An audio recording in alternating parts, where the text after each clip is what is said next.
सत साहिब सतगुरुदेव की जय। बंदी छोड़ कबीर साहिब जी की जय। बंदी छोड़ गरीबदास जी महाराज जी की जय। स्वामी राम देवानंद जी गुरु महाराज जी की जय हो।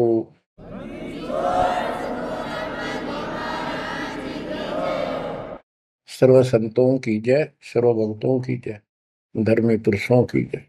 श्री काशी धाम की जय, श्री सुडानी धाम की जय, श्री क्रोथा धाम की जय, श्री बरवाड़ा धाम की जय। सत साहिब बच्चों, परमपिता परमात्मा कबीर जी की असीम रजा से आप परमात्मा की महिमा सुन रहे हो, अमर कथा सुन रहे हो, सत्यनारायण कथा सुन रहे हो। परमात्मा कौन है,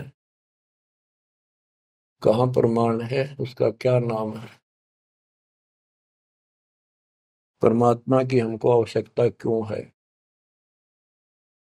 यह सब जानकारी मूल ज्ञान के अंदर विद्यमान है जो आपको सुनाया जा रहा है। ये सूक्ष्म वेद कहते हैं। ये सूक्ष्म वेद आपको सुनाया जा रहा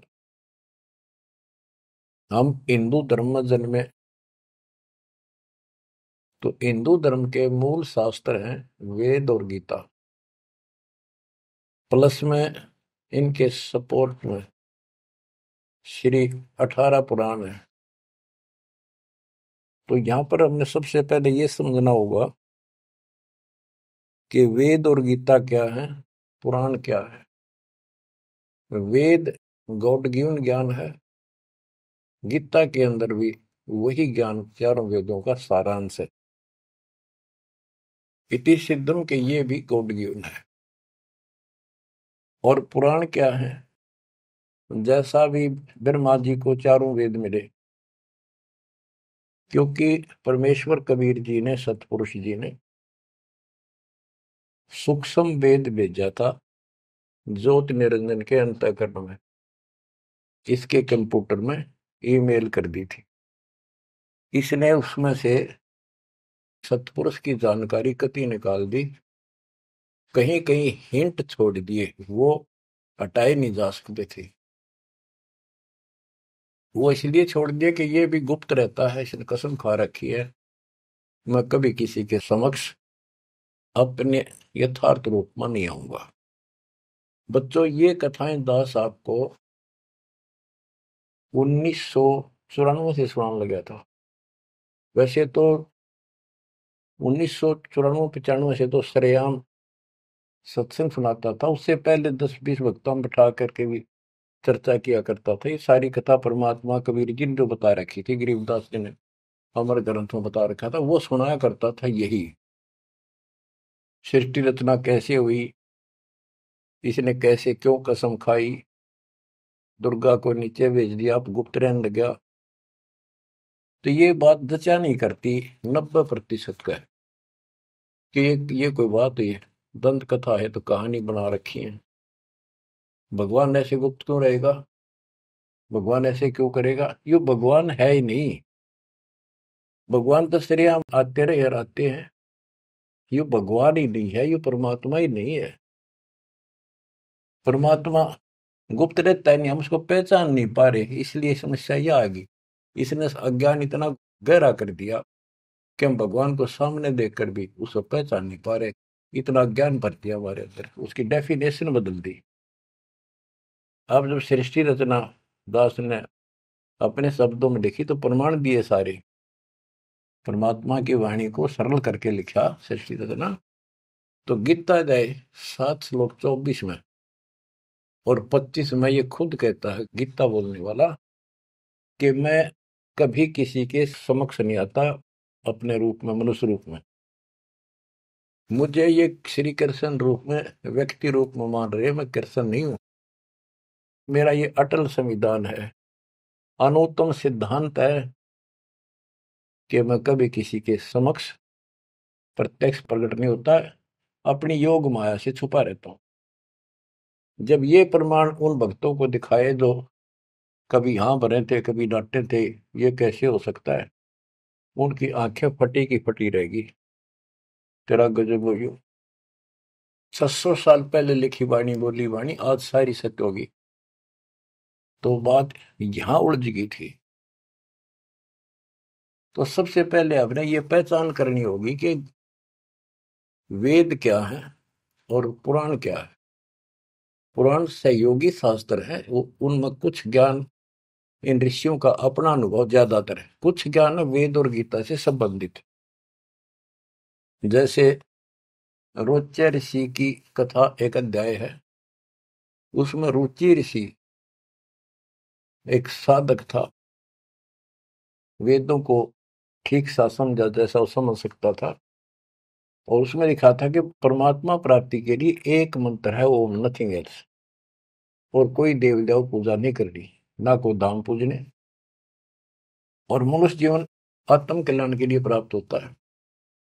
वो ज्ञानी आत्मा था, उसने अपना जीवन वेदों अनुसार साधना में समर्पित कर दिया।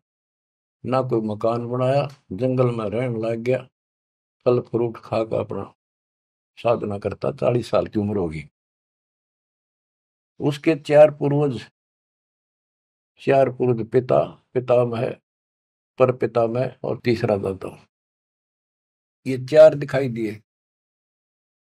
और वो चारों पितर बने हुए थे। गीता अध्याय 9 श्लोक 25 में स्पष्ट किया है, भूत पूजेंगे भूतों को प्राप्त होंगे, पितर पूजेंगे पितरों को प्राप्त होंगे, देवता पूजेंगे देवताओं को प्राप्त होंगे, मेरी भक्ति करेगा मुझे प्राप्त होगा। तो उन्होंने पितर पूजे थे, कर्मकांड किए थे, भूत पूजे थे। तो ये चारों भूत बन गए प्रेत। रुचि ऋषि के पूर्वज चारों ऋषि थे, ब्राह्मण थे, वेद पढ़ते थे और साधना वेद के विरुद्ध करते थे। यही तो परमात्मा कबीर जी और उनके बच्चे गरीबदास जी यही तो समझा रहे हैं कि वेद पढ़ने पर वेद न जाने, बाचा पुराण 18। और ये उसे आन उपासना करें, भूल गए सृजनहारा। वो चारों के चारों गीता विरुद्ध, गीता मीन वेद, वेद के विरुद्ध साधना करके पितर बन गए। वो चारों पितर प्रेत दिखाई दिए। उन्होंने कहा कि हे बेटा ऋषि, हे बेटा रुचि, आपने विवाह क्यों नहीं कराया? हम चारों दुख पा रहे हैं, हम भूखे हैं, प्यासे हैं, कष्ट उठा रहे हैं, हम पितर बने हुए हैं। विवाह कराओ, हमारे पिंड भराओ, श्राद्ध निकालो, हमारी कर्म कांड करो ताकि हमें कुछ राहत मिले। रुचि ऋषि वेद के जानने वाले थे। उन्होंने कहा, हे पितामहो, वेद में तो कहा है कि ये कर्म कांड, पितृ पूजा, आन उपासना, देव पूजा, ये मूर्खों की साधना है, अविद्या है। आप मुझे क्यों इसमें लगा रहे? वो चारों ऋषि कहते हैं ब्राह्मण के बेटा बिल्कुल सही है, वेद में कर्म कांड को अविद्या ही लिखा है। और बच्चे, तू जिस मार्ग पर लगा है ये मोक्ष मार्ग है। और देखो हम दुख पा रहे हैं, हमारा कर्म कांड कर, हमारा छुटकारा करा। फिर बताते हैं पितर ये दे देंगे, पितर ये दे देते, पितर खाक दे देते, आप भूखे मरे। मार्कंडे पुराण से रोच्य ऋषि की उत्पत्ति कथा, ये अध्याय है, चैप्टर है। तो उन पितर, आप तो नरक में पड़े ही थे। वो शास्त्र अनुसार, शास्त्रों में वर्णित साधना कर रहा था। रुचि ऋषि को और फंसा लिया अपने जाल में। अब ये मोह भी एक काल का जाल है। मन में आई ते पिताजी दुख पारे, दादाजी दुख पारे, परदादा, तीसरा दादा। तो उसने कहा ठीक है पितर में हो, मैं 40 साल की उम्र होगी, कौन मेरा ब्याह करेगा? पितर बोले ये हो जाएगा, तू ऐसे तप कर ले। उसने तप करा, फिर ब्याह हुआ। फिर उनके पितरों के पितर पूजा करी। आप भी पितर बना, रुचि ऋषि भी पितर बना, वो आप भी पितर बने रहे थे। तो बच्चों, ये जो वेद ज्ञान है गॉड गिवन, और बेशक किसी ने कांट छांट कर छोड़ रखा है, पर सहज इतना वो करा है। और पुराण जो है ये ऋषियों के अपने अनुभव हैं। तो वेद ज्ञान स्पष्ट हो गया। दोनों से स्पष्ट हो गया। रुचि ऋषि कहता है ये अविद्या है, वेद में बोला है ऐसा नहीं करना। और पितर भी हाँ भरते क्योंकि उन्होंने वेद पढ़ रखे थे, पर क्रिया गलत करी। स्पष्ट हो गया, पुराण से ही स्पष्ट हो गया, ये पुराण में वेद ज्ञान है। इसके अतिरिक्त इस कथा में जो भी है सारी बकवास है, कति नरक में जाने का है। इसलिए जो वेद ज्ञान है वो हमने स्वीकार्य है और उसको समर्थन में ले भी रहे हैं। और गीता बोलती है 9वें अध्याय का 25वां श्लोक यही कह रहा है। लेकिन यहाँ तो गीता बोलने वाला कहता है कि मेरी भक्ति करता है तो मुझे प्राप्त होता है। 8वें अध्याय के 8, 9, 10 में कहता है कि 8वें अध्याय के जो 3 में बता परम अक्षर ब्रह्म, उसकी जो भक्ति करता है उसको प्राप्त होता है। इस प्रकार हमने इस अध्यात्म ज्ञान को निर्णायक तरीके से समझना है। अब ये साधना इन्होंने ठीक की नहीं, साधना ठीक ना करने से यह दुर्गति कराएगी। एक नहीं, तकरीबन ये सबका यही दशा है। परमात्मा ने कहा था मूल ज्ञान अभी बताना नहीं है, 33 अरब ज्ञान हम व्याख्या, मूल ज्ञान हम गुप्त ही रखा। यानी 33 अरब हमने ज्ञान बोल दिया, वाणी बोल दी, इस मूल ज्ञान को अभी तक छुपा के रखा था। और बच्चों ही कति रोशनी कर दी परमात्मा ने। अब प्रसंग चल रहा है कि परमात्मा की पहचान नहीं हुई, और पहचान ना होने से हम सामने भगवान को देखकर भी स्वीकार नहीं कर पाए। अब ये अमर कथा चल रही है, ये सुनाता हूं संत गरीबदास जी के अमर ग्रंथ से, तथा कबीर सागर का सहयोग साथ में लिया जाएगा। सतयुग में सत सुकृत के टेरा, त्रेता नाम मुनींद्र मेरा, द्वापर में करुणा में कहाया, कलयुग नाम कबीर धराया। गरीब अनंत कोट ब्रह्मंड में बंदी छोड़ कहाँ आए, सो तो एक कबीर है जननी जने नमाए।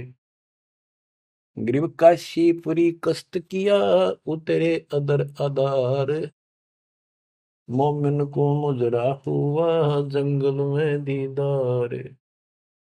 बच्चों, आपको बताया था कि द्वापर युग के अंदर सुदर्शन नाम के एक परमात्मा कबीर जी के परम भगत थे। उस समय परमेश्वर करुणा में नाम से प्रकट थे और वाल्मीकि जाति थी। सुदर्शन भी वाल्मीकि जाति से थे। इनके माता पिता परमात्मा कबीर जी यानी करुणामय जी की बात को नहीं माना, वो मरे गए। भगत चिंतित हुआ, बहुत चिंतित हो गया। तब कबीर साहब जानी जान तो थे ही, फिर उसके मुंह तक को आना चाह थे कि बेटा क्या बात होगी, मौत तो होया करे पर दो रहे थे, इस समय शरीर छोड़ ही देना चाहिए, चिंता ना कर। सभी ने जाना है। फिर उसने बताया प्रभु ये परमेश्वर, मरण की चिंता को ना, इनके कष्ट की चिंता है। इन आपकी शरण नहीं ली, असंग जन्म दुख पाओगे। बड़े अच्छे थे, दास को ठाई ठाई फिरा करते थे, कंधे बताते थे, लाड करते थे। वो बात याद आवा है, अब इनका क्या होगा। मैं इनका कोई उपकार नहीं कर पाया, मेरे पास भगवान मेरे साथ थे, मैं समझा नहीं पाया मुझसे क्या अपराध हुआ। यानी वो कमजोरी तो थी है उसमें। परमात्मा बोले बेटा चिंता ना कर, तेरे माता पिता ने मैं संभालूंगा और कष्ट नहीं पाने दूंगा, इनको मोक्ष भी दूंगा, आप विश्वास रखें। बस इतने कहे बात से सुदर्शन जी को तो 100% विश्वास था। कति शांत हो गए, दंडवत प्रणाम किया, सो सो शुक्र बनाए, निश्चिंत हुआ। ये है संकट मोचन कष्ट मंगल करण कबीर। पल में के कर देख, सेकंड में दुख दूर कर दिया और निभाया भी उसको। तो बच्चों, अपने उस वचन के आधार पर परमात्मा उस सुदर्शन जी के माता पिता से मिले। उनका पहला जन्म हुआ, मनुष्य का ब्राह्मण थे। 6-7 साल की उम्र के बच्चे रूप में मिले, 2 साल उनके साथ रहे। उनको समझाने की चेष्टा की, पर उल्टे बोले। एक दिन थप्पड़ मार दिया। परमात्मा अंतर ध्यान हो गए, बहुत रोए, बहुत रोए, तड़पते रह गए, हे भगवान थे, हे मालिक कित गए, सारा जीवन तड़प कर खोया। वो कर्म बनाए, याद बनी, वाले खींचा बनी, यो भी एक स्मरण हो गया उनका। अगला जन्म में फिर वो जन्म हुआ मनुष्य का, ब्राह्मण ब्राह्मणी रूप में हुए, ब्याह हुआ, संस्कार से ही तो संस्कार जुड़े सारे। उसमें भी ब्राह्मण थे, अहंकार भरा पड़ा था ऊंच जाति का।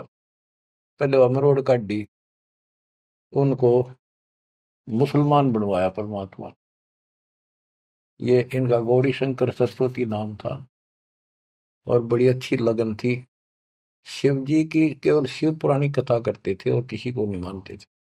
ना को पाखंड करते थे, ना किसी को भ्रमित करते थे। कथा सुना दी, वो दान दक्षिणा आ गई, वो अपना स्वीकार किया, उसी से रोटी रोटी चलाते थे, और दान भी करते रहते थे, क्योंकि पहले से वो सच्चा सुच्चा जीवन जीते आ रहे थे। संतान फिर भी नहीं हुई, तो उनकी महिमा काफी होगी, और ब्राह्मणों से उनकी महिमा ज्यादा होगी। भाई निस्वार्थ सेवा ये करे हैं, ना कोई लालच, ना मिसगाइड करते। काफी जनता, हिंदू लोग इनके दीक्षा लेने लगे। मुसलमानों को टेंशन यह होगी कि ये हिंदू धर्म का ज्यादा प्रचार कर रहा है, और जो कर्मकांडी पंडित थे उनको ये टेंशन होगी कि इसने हमारी रोजी रोटी बंद कर दी। वो उससे ईर्षा रखते थे, और औरों को मिसगाइड करते थे, झूठ बोले क्या करेगा, ना कोई क्रिया बताता, ना कोई धर्म कर्म बताता, कथा सुना देता, इससे क्या होने का है। मुसलमानों को पता था कि सारा ब्राह्मण समाज इनसे दूर है, इनका कोई साथी नहीं, और ये हिंदू धर्म का प्रचार ज्यादा कर रहा है। उसको एक दिन जाके दस माता ने जबरदस्ती अपना पानी पिला दिया, उसके सारे मकान में छिड़क दिया। लोग पूछना भाई कैसे आ रहे हो, क्या हो गया, भाई इसने मुसलमान धर्म स्वीकार कर लिया। वह बात आगे की तरफ फैल गई सारी काशी में, ब्राह्मणों में। अरे गौरी शंकर तो डूब गया, मुसलमान बन गया, मुसलमानों ने सारा उनका पानी छिड़क दिया, उनको मुसलमान बना दिया भाई आज। जब वह पंचायत होगी पंडिता की, बहिष्कार कर दिया, जात से निकाल दिया, धर्म से निकाल दिया, गंगा में स्नान करना बंद कर दिया, कोई नहीं जाएगा हिंदू उसके पास। अब रोजी रोटी की समस्या आ गई। उन्होंने लाकर चार लकड़ के लठ ताना बुन का काम शुरू कर दिया। पहले तो रोजगार चल रहा था दक्षिणा से, अब यह समस्या और खड़ी हो गई थी, तो वो बहुत आसानी से शुरू हो जाता। जुलाई का काम वो शुरू कर दिया। काफी वर्ष हो गए, कोई संतान नहीं हुई। बेशक वो मुसलमान थे, पर भक्ति अपने वही करते थे, शिव जी को याद करते थे। ये आपको पहले ही बताई है कथा। तो बच्चों, एक दिन क्या होता है, नीरू नीमा के कोई जानकार आगे पड़ोस में, जैसे कि मुसलमानों से ही संपर्क था, वो कोई यारी दोस्ती थी, वो आगे औरतों में चर्चा चल रहा करे, एक जातक तो चाहिए था, एक लड़का तो होना चाहिए था, बुढ़ापे का सहारा हो गया, पता इनका केरा होगा, नूर अली और नियामत। तो नीमा और नीरू कहने लग गए थे, उनको नाम बदल दिए थे उन्हें, गौरी शंकर से गौरी शंकर का नीरू नाम रख दिया, और सरस्वती का नियामत, उसका नीरू नूर अली। तो उसका नीरू कहने लगे उसको नीमा। तो नीमा सारी रात रोई। सुबह वो स्नान करने जाते थे एक लहर तारा तालाब, जिसमें गंगा का पानी लहरों के द्वारा, घाट सा था, गौ घाट से उसमें मिट्टी कट जाती है, वो बहुत नीचा किनारा बन जाता है, उस पर से पानी उछड़ उछड़ का आकर एक तालाब भरा था, उसको लहर तारा तालाब बोलते हैं। वो आज भी विद्यमान है, लेकिन उसमें पानी अब गंगा का नहीं आता, परिस्थिति बदल जाती है। उसमें बहुत सुंदर मनोरम दृश्य था वहां का, स्वच्छ जल गंगा का भरा ही रहता था, कमल के फूल विकसित थे, आसपास बहुत सुंदर पेड़, हरे भरे छायादार वृक्ष भी लगे हुए थे। वो उनकी कुटिया से लगभग 1.5-2 किलोमीटर दूर था। 3 किलोमीटर, एक कोस 3 किलोमीटर का होता है। तो वो सुबह सुबह उस वहां स्नान करने जाने लगे। पहले गंगा घाट पर नहाया करते थे, नहाने की आदत डेली थी। तो वहां तक घूम भी आते, स्नान भी कराते डेली, और शिव जी को याद करते थे, भक्ति करते थे। निम्मा रो रही थी रास्ते में, बुरी तरह रोती जाती, हे शिव जी भगवान, एक बच्चा हमें भी दे देते बेटा, हमारा भी टाइम पास हो जाता, आपके घर में क्या कभी। फूट फूट कर रो रही थी, चल रही थी। नीरू बोला, निम्मा क्यों आंख खराब कर रही है अपने, ये सारा दिन रोड पर लग रही है, बता बीच में भूल पड़ी थी फिर शुरू होगी।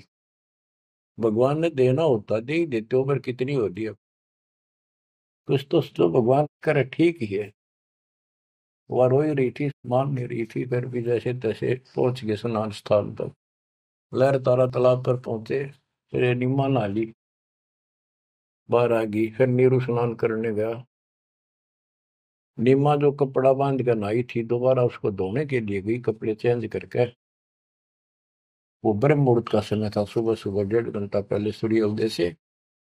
तो उस समय पहले अंधेरा दिखता है, तुरंत ही कुछ देर बाद एकदम रोशनी सी, साफ हो जाता है अंधेरा, रोशनी दिखने लग जाती है। तो नीरू नहा रहा था, वह कपड़ा धोने गई, उसने देखा कमल के फूल पे कोई वस्तु हल रही है। एक पैर दिखा, उसने सोचा कोई सांप है।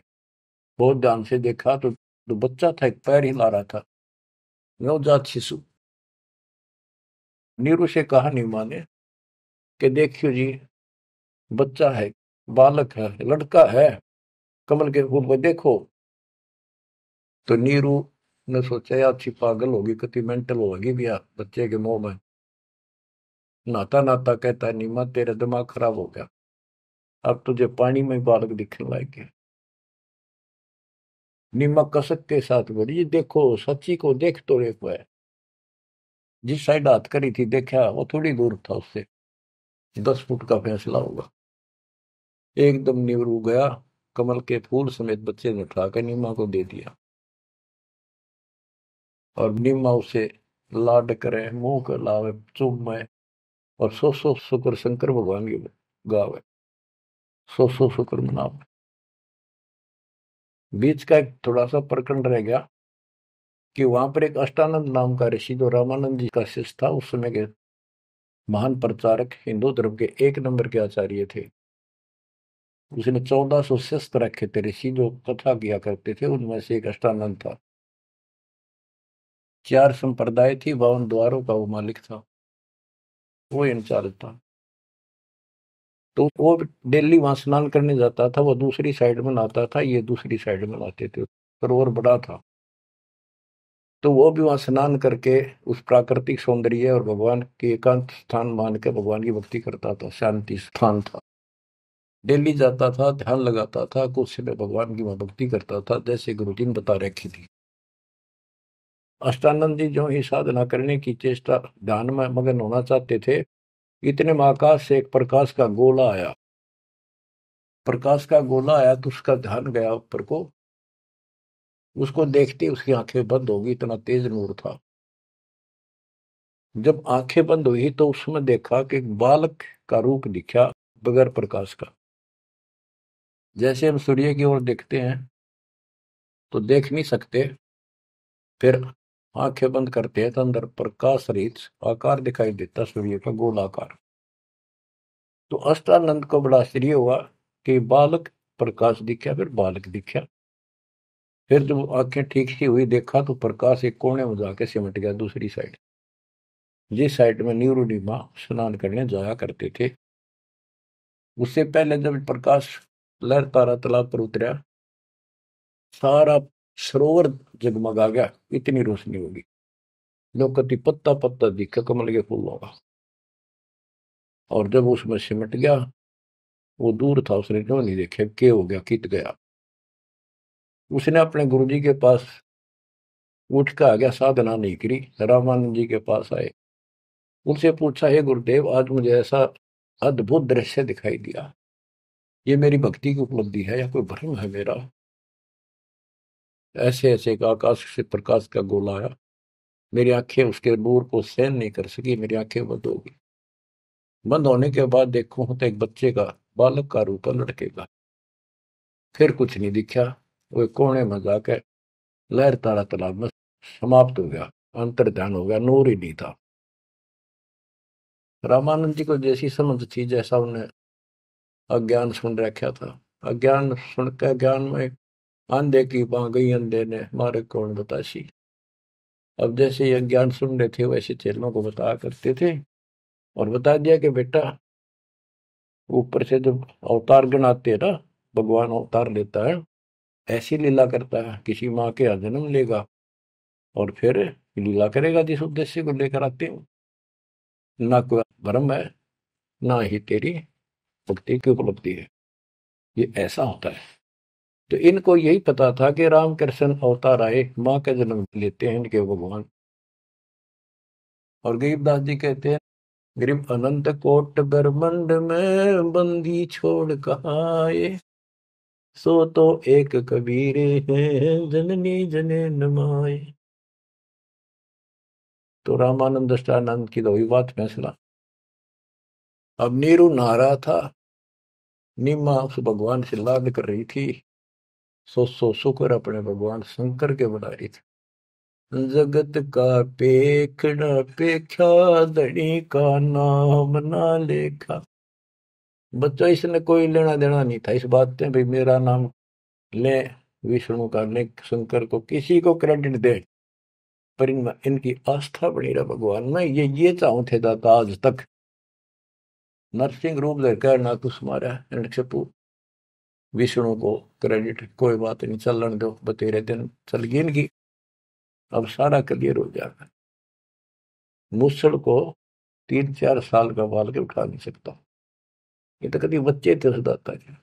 फिर भी अब बच्चों देखो, वो मालिक अपना बाप है, माँ भी वही है और पिता भी वही है। वो दोनों तरफ से दुखी है हमारे लिए, उसमें इतना मोह है। माँ का मोह बालक में घना, पिता का मोह माँ का उससे बहुत घना। और भगवान का उन दोनों वाला, माँ भी है वो हमारी, पिता भी। इसलिए तो दुखी हो रहा है ना, क्या जरूरत थी उस पानी में वहां का प्रगट होने की से, भूतावास के अंदर जंगल में अपनों के लिए मरता। अब बच्चों, परमात्मा ने अपनी महिमा नहीं बनानी थी, उसने तो आस्था रखनी थी भगवान में, इनकी आस्था बनी रही। बच्चों, अब हमें ज्ञान हो गया कि वो भगवान है जिसको नीमा सीने का लगाए खड़ी थी, लाड कर रही थी, प्यार कर रही थी। उस समय उसके शरीर की स्थिति कैसी होगी। गीता अध्याय 18 श्लोक 62 में कहा है कि उस परमेश्वर की शरण में जा तू, उसकी कृपा से तू परम शांति को और सनातन परम धाम को प्राप्त होगा। वो सुख सागर है और वो असंग ब्रह्मांड का स्वामी। अरे गोदी में कितनी पुण्यात्मा है वो बच्चों, एक हिसाब लगाओ। उस मालिक का नाम लेने से कितनी खुशी होती है, शरीर में अलग से एक लहर दौड़ती है। और वो बहन उसको सीने से लगा रही, मुंह चूमे, लाड करे। कितना मोह हो गया, सो शुक्र है शंकर भगवान, हे भोलेनाथ, बड़ी दया करी। इतने में नीरू स्नान करके आ जाता है। उसको लोक लाज के हिसाब से उसने विचार किया अपने मन में, और वो नीमा के सामने व्यक्त किया कि नीमा, हम इस बच्चे को लेकर घर नहीं चलेंगे, क्योंकि समाज के लोग ये कहेंगे ये किसी का चुरा लाए, ये कहेंगे इसके माता पिता, बताओ वहां छोड़ के आवांगे, हम बतावा कितने, हम कहेंगे कमल के फूल पे, वो मानने नहीं। यह सारी बात उल्टी हो जाएगी। अब तक पहले तो मुसलमान बने, अब इनसे भी निकाल दिया जाएंगे, हमें काशी से निकाल देगा राजा कि तुम बच्चे चुराते करते हो। नीमा बोली, जी कुछ भी कहो, मैं इस बच्चे बिना जी नहीं सकती। पता नहीं इसने कैसे मोहित कर लिया मेरे को। मैं प्राण छोड़ सकती हूँ, मैं देश निकाला ले लूंगी, देश काम छोड़ दूंगी पर बालक नहीं छोड़। निम्मा का अटल फैसला सुन के नीरू को जिंदगी में पहली बार दुख हुआ कि अकती जिद्दी होगी, मैं इसकी सारी मानता हूँ या एक भी नहीं मानती मेरी। और कितना दुख हो जाएगा कि तो जावांगे मेरे दोस्त था, 60 साल की उम्र होगी, कहाँ टूक मांग कर खावांगे, क्या करेंगे, 100 4 लाए इसने। अंत में दुखी होते रोते हुए ने कहा, मैं तेरा एक मारूंगा थप्पड़, ऐसा तो मानती नहीं, पटक इसने नीचे। आज तक मैंने तेरे तेरे हाथ भी नहीं गिरा था, क्योंकि हमारा संतान नहीं थी। मैं चाहता था इसको कष्ट ना हो, पर तू जमा जद्दी होगी। जब उसने हाथ करना चाहा तो परमात्मा बोले गोदी में कि निम्मा, नीरू, मोमिन, तुम्हें कुछ नहीं होगा, मैं तुम्हारे कल्याण के लिए आया हूँ, और मुझे घर ले चलो, कुछ नहीं होगा, कोई कुछ नहीं कहेगा। अब नीरू ये बात नहीं समझ पाया था कि कुछ ना होगा, पर होगा जरूर। उसने सोची वो तो होगा सो होगा, यू मनमान इसमें कोई भूत प्रेत पितर कोई जंत बोल रहा है, यू तो नाड़े मार देगा। वो डर गया, उठा कर अपनी चदरी आगा आगा हो लिया। अब लड़का बच्चा लेकर गए अपने घर। आसपास के अड़ोस पड़ोसी आ गए, लड़का इतना सुंदर है, आज तक देखा नहीं इतना सुंदर बालक, तो इतना चमक, इतना खिला हुआ चेहरा। लोग इकट्ठे हो गए, काशी की औरतें न गीत गाती हमें। वो तो भूल भाल के कितने लहर किसका था, तो उन्होंने बता ही दिया ऐसे ऐसे था, बाकी कोई नहीं पूछा था कि इतना सुंदर बालक। मालिक की कृपा करा के बुद्धि बदल दे, सबका लगाव हो गया नीमा की तरफ। ये तो भगवान आ गए थारी गोदी में। ये तो कोई कह विष्णु जी, कोई कह शंकर भगवान आ गया, कोई कह वरुण देवता भगवान दिखाई दिए, इंद्र देवता, कोई धन का देवता कुबेर बतावे, अपने अपने गुण गावे, अपने अपने हिसाब से परमात्मा को उसकी महिमा बतावे, उसका मूल्यांकन कर रहे थे। और नीमा ने कहा, इसका नजर लगाओगे मेरे बच्चे को, तुम ऐसे ना बोलो कि बालक ना देखे तुमने, पागल हो गए तुम सारे। हाँ, हट रोड़ के तो औरतें कहती हैं नीमा बालक तो देखे पर इसे ना देखे। हम बच्चों, उस परमात्मा के प्यार में जब बात बंद हो जाती है दास की, जिसको हम खोज रहे वो हमारे साथ रहते हैं। हम इतने निर्भाग, इतने कर्महीन, उसको आज तक नहीं पहचान पाए। ये हमारा बाप है, ये हमारा भगवान, जिसके लिए हम भटक रहे हैं। मैं रोवे तो सृष्टि को, सृष्टि रोवे मोहे, गरीबदास इसी वियोग को समझ नहीं सकता को। बच्चों, ईब समझ में होगा यू, ये अब समझेगा हमारे बीच का जो फैसला था, बीच में जो दीवार थी, अब गति टूट जाएगी, साफ हो जाता। बच्चों, हम तो दुखी हैं ही अपने कर्मा कारण, पर उसको और घना तंग कर रखे हमने। अब वो हमारा अपना, उसको पता है कि यदि मैंने इनका साथ कति छोड़ दिया तो खा जाएगा काले। इसको सारी कदे नहीं छोड़ रहे तो ये धीरे धीरे हमारे को किसी न किसी कारण बनाकर इस परिस्थिति में लाया आज। अब यू खोल दिए रास्ते सारे, अज्ञान हटा दिया पूर्ण रूप से। अब साफ दिखाई दे है Kabir is God, Kabir is God. करीब अनंत कोटि ब्रह्मंड का, एक रति नहीं वार, सतगुर पुरुष कबीर हैं ये कुल के सिरजनहार। गरीब सब पदवी के मूल हैं, सकल सिद्धि है तीर, दास गरीब सतपुरुष बजो, अविगत कला कबीर। तो वो कबीर कौन, वो भी समझ कर दिया, जो सारी सृष्टि का मालिक है और जिसके पास सब सिद्धियां, असंग सिद्धियों उसके पास है।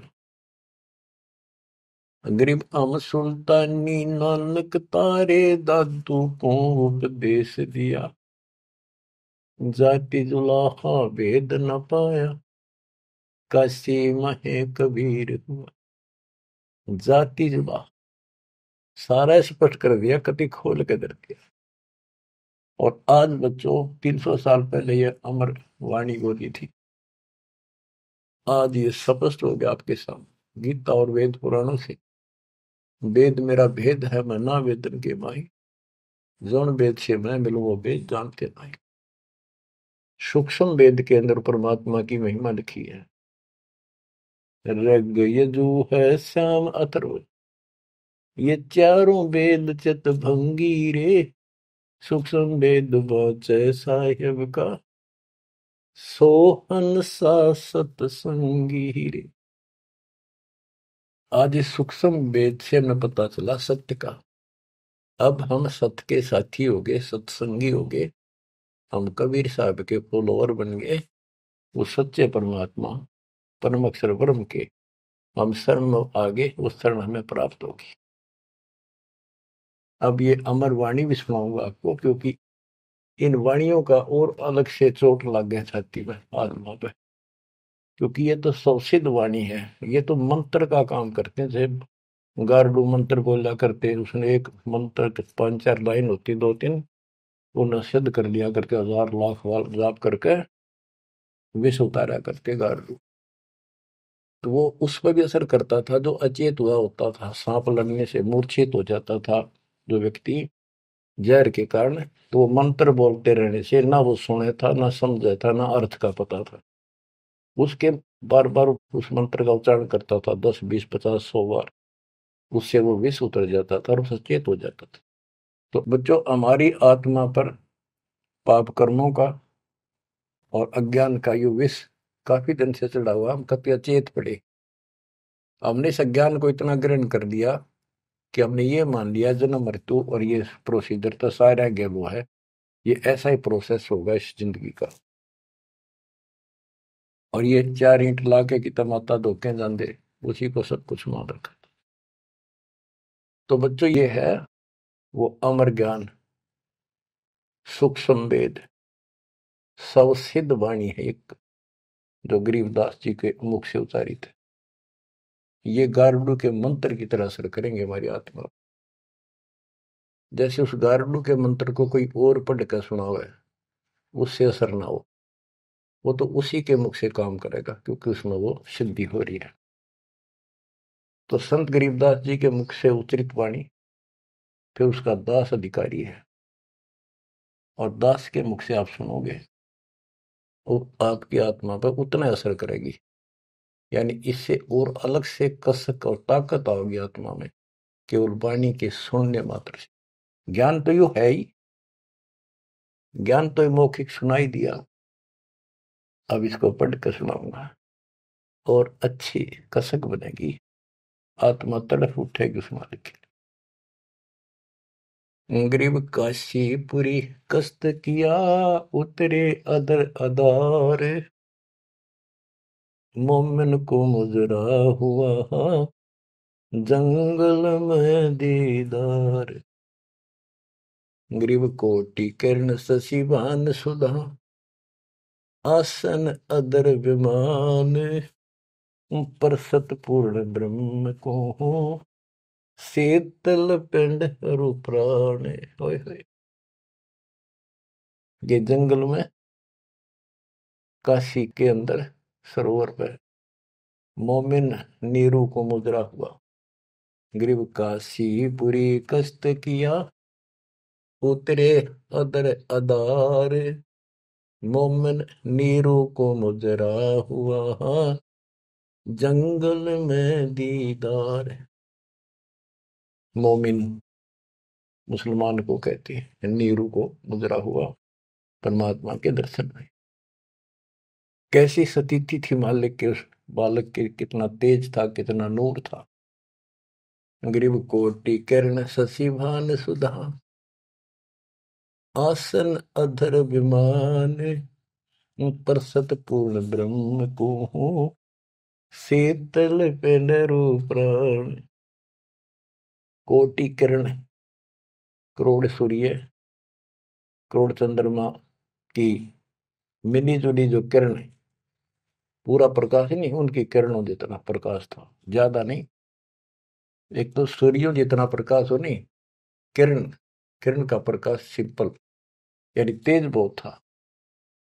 और परसत पूर्ण ब्रह्म को शीतल पिंड रूपराण, उस पूर्ण ब्रह्म को जब नीमा ने सीने से लगाया, आत्मा ठंडी होगी, कति ने इतना प्रेम जाग गया।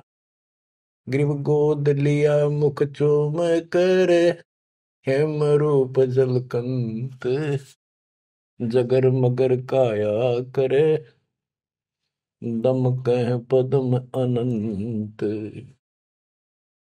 ग्रीव गोद लिया मुख चूम कर, हिम रूप जलकंत, जैसे बर्फ जैसी सफेदी चेहरे पर थी, बर्फ जैसे हिम, स्नो वाइट यानी बर्फ जैसा सफेद चेहरा, और जगर मगर काया करे जगमग, जैसे दमके पद्मानंद।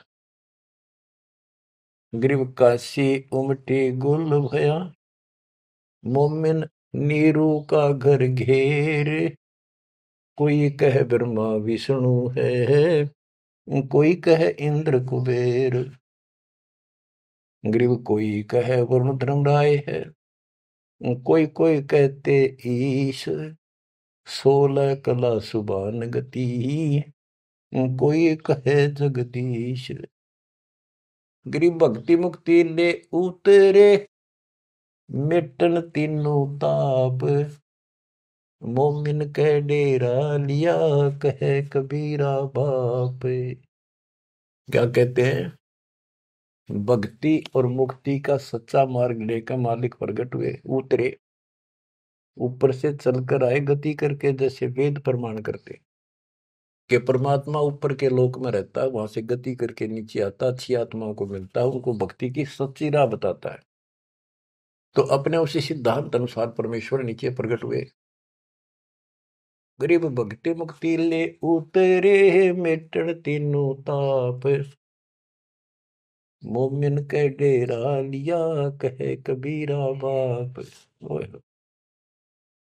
अब क्या बताते हैं संत गरीबदास जी के भक्ति मुक्ति ले उतरे, मेटण तीनों ताप, मोमिन के घर एक मुसलमान के आके डेरा लिया, और उस मोमिन नीरू को कबीर जी अब्बा जान यानी पिताजी कहते थे, बाप क्या करते। रद्द विचार करो उस मालिक को क्या पड़ी थी हमारे लिए।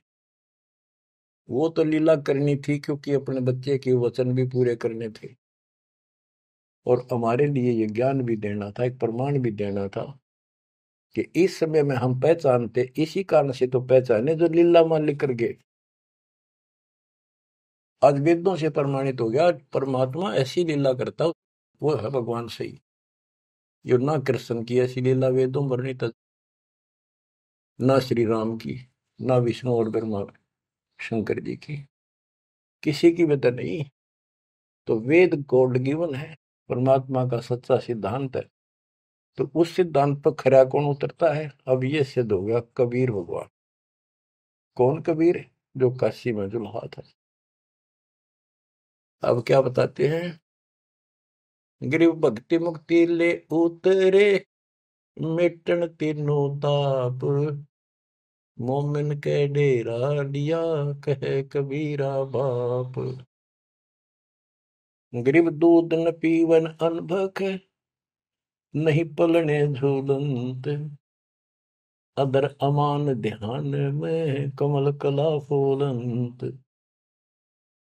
ना दूध पीवे, ना पानी पीवे, ना कुछ खावे, और मालिक ऐसा दिखे जैसे इसके दिमाग कहीं और ही जा रहा है। अब बच्चों, अब और भी टिप्पणी करनी है बहुत घने आगे। कोई कहे छल ईश्वर नहीं, कोई कही छल है, ईश्वर नहीं है।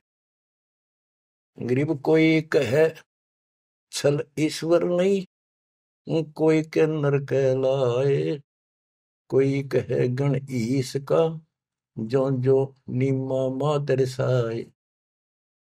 कोई कुछ कहे, कोई कुछ कह रहा था, अपनी अपनी बुद्धि से मूल्यांकन कर रहे थे। तो जो जो वो बात बनाव थे, निम्मा बहुत दुखी हो रही थी, गुस्से हुई थी, मतलब धमकावत थी, क्यों पीछे पड़ रहे हो मेरे बच्चे का। गरीब काशी में अचरज भया, गई जगत की नींद, ऐसे दुल्हे उतरे जो कन्यावर बींद। वो सारी सृष्टि का मालिक पृथ्वी पाया, गरीब खलक मुलक देखन गया, राजा प्रजारीत, जम्बू दीप जिहान में उतरे शब्द अतीत। गरीब दुनी कहे यो देव है, देव कहते हैं ईश, ईश कहे पर ब्रह्म है, पूर्ण विश्व बीश। अब बच्चों, ना दूध पी रहा था, ना पानी, ना को भोजन, दलिया वलिया घोल कर पिलाओ तो मुंह बंद कर ले। 25 दिन बीत गए। नीमा बहुत बुरी तरह रोने लगी। आखिर होगी अकेली, बालक मरेगा और साथ मरूंगी। सारी रात रोई। नीरू ने बहुत समझाई, कोई बात नहीं, भगवान ने दिया है तो लेगा, तो क्या करा, इतना क्यों दुख पा रही। परवाह नहीं मानी, कि इसके गेल मरूंगी, अब मैं जीऊंगी नहीं, मैं इस बच्चे बिना जिंदा नहीं रह सकती। नीरू ने अपने मुसलमानों से सारा पूछताछ लिया था, किसी के जंतर मंतर लग गया नहीं। आखिर में उन्होंने सोचा रामानंद जी के पास जाता हूँ, वो बहुत चर्चित हैं, विद्वान है, ब्राह्मण है, कुछ बताओगे जंतर मंतर। उसके पास गया तो उसने सारा बताया कि ऐसे ऐसे हमें जंगल में एक लहरता रहा तालाब में कमल के फूल पे एक बालक मिला 20-25 दिन पहले। ए ब्राह्मण जी, वो बालक कुछ खाता पीता नहीं, कुछ दया करो, कोई बताओ, विधि बताओ तो जो हम करें, हमारा बच्चा जीवित रहे, कुछ खावे पीवे। रामानंद जी से भी मालिक ने बुलवाया। रामानंद जी बोले, तुम्हारा बच्चा कोई सच्चा सुच्चा ब्राह्मण पैदा हुआ है, और ये कोई कुंवारी गाय दूध लाओ, कुंवारी बछिया ले आओ, एक बछिया जिसके साथ बैर ना लग गया हो, और वो अपने आप दूध देगी, उस बच्चे के पास खड़ी कर दियो। नीरू ने सोचा बकवाद करे या कोई बात करे, मैं मुसलमान हूं बन गया, इसलिए इसने मेरे को ठीक से जवाब दिया नहीं। तो इस प्रकार वो मन मार के वापस आ रहा था, और उधर से उसने निम्मा का रुदन दिखाई देता, रोए थी। उधर से उसकी पुकार सुनकर परमात्मा की कृपा से, क्योंकि वो शिव जी को याद कर रो रही थी, हे भगवान शिव जी, आपने ऐसा अनमोल बालक दिया, हे परमात्मा इसका अच्छा ना देते, अब ये मरेगा, साथ मैं मरूंगी। ऐसा विलाप कर रही थी तो भगवान ने, कबीर साहब ने प्रेरित किया, शिव जी ऊपर से आया, शिव लोक से एक ब्राह्मण रूप बना के वहां आ गया और पूछा, माई क्यों रो रही है। एक साधु रूप बना के आ गया। तो माई रोती रोती बोली कि हे ऋषि जी, हे ब्राह्मण, हे साधु, मेरा दुख बहुत लंबा चौड़ा है, मेरी ना सुनोगा था आप भी रोओगे। नो कह के फिर रोने लगी, बुरी तरह रोती रही, रोती रही।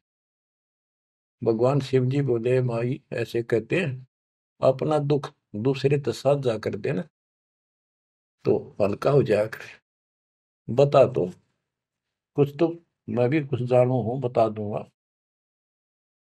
तो उसने बताया कि ऐसे ऐसे में भगवान शिव जी ने हमारे को बच्चा दिया, कमल के फूल पर पाया, आज यूं ना खाता पीता 25वां दिन हो गया और मरेगा। शिव जी बोले, माई मुझे ला, देखा तेरा बेटा कहाँ है, वो लाई उठा के साधु के चरणों में रखना चाहा। वो परमात्मा वहां से उठे और साधु के सिर के बराबर हवा में लटक गए। हवा में ऐसे ऐसे लेटे लेटे, जैसे बच्चा लेटा होता है, ऐसा कैसा। तो नीमा को अचरज हुआ कि सचमुच ये महात्मा गजब का है, इसने बच्चे पर जो चमत्कार करके हवा में उड़ा दिया। तो परमात्मा बोले शिव जी इनको कहो एक कुंवारी बछिया जाओ, कुंवारी गाय बछिया, और उसके ऊपर अपना हाथ रख दिए, एक कोरा बर्तन मंगा लिए, ताजा कति कुम्हार से ताजा लाना, वो उसके नीचे रख दियो, ये उसको भर का अपना बंद हो जाएगा। इतने में नीरू आ गया। नीरू भी ये बात सुन रहा था, खड़ा खड़ा आके खड़ा हो गया था, बात हो रही थी। तो शंकर भगवान जी साधु रूप में कह रहा है नीमा को कि तेरा पति कहाँ है? अब जी अभी आ जाता है, बाहर गया है। नीरू आ गया, कहाँ जी बोलो कि एक कुंवारी गाय ला, तेरा बेटा वो कुंवारी गाय का दूध पिएगा।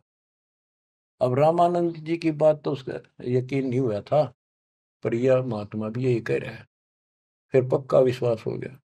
वो बछिया लाया, साथ में एक छोटा सा बर्तन ले आया मिट्टी का, गाय के नीचे पात्र रख दिया, शिव जी ने ऊपर हाथ रख दिया, मोटे मोटे सतन हो गए, अपने आप दूध चल पड़ा। वो पात्र भर का दूध बंद हो गया।